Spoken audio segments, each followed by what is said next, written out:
Hello বন্ধুরা, আবারও চলে এলাম একটা ছোট্ট রেসিপির সাথে।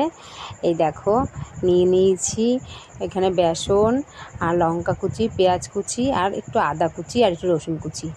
আর এই দেখো এখানে কুচিয়ে নিয়েছিলাম এই রান্না করাই চিকেন, ছোট ছোট করে কেটে নিয়েছিলাম। আর ছিল আলু ওর সাথে, ওইটা ছোটো ছোটো করে পিস পিস করে কেটে নিয়েছিলাম সলিড মাংসগুলো। আর এই দেখো দিয়ে দিলাম মুড়ি, আর এই পকোড়াটায় আমি দিলাম মুড়ি দেওয়ার জন্য কিন্তু দারুণ বেশি একটু টেস্টি হয়েছিল, কড়মড় কড়মড় করছিল পকোড়াগুলো।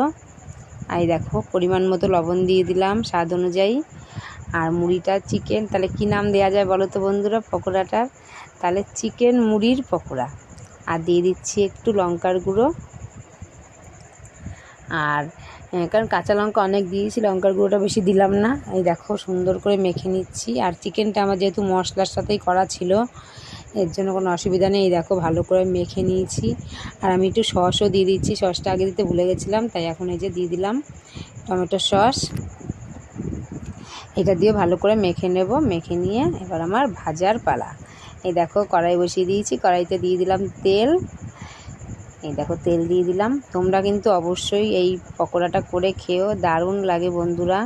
বাইরে হচ্ছিল বৃষ্টি, আর রবিবারে সন্ধ্যায় কোথাও বেরোতে পারলাম না বৃষ্টির জন্য। তার জন্য কি করব, ঘরে মাংসও করা ছিল, সেই মাংস দিয়েই করে ফেললাম ঝটপট। মুড়ি দিয়ে মাংস দিয়ে চিকেন মুড়ির পকোড়া, দারুণ টেস্টি হয়েছিল খেতে। তোমরা অবশ্যই একদিন করে খেও। আর হুট করে একটা মাথায় আসা জিনিস দেখবে ভালোই হয়। এই দেখো আমি দিয়ে দিলাম, ছোট ছোট করেই দিলাম পকোড়াগুলো।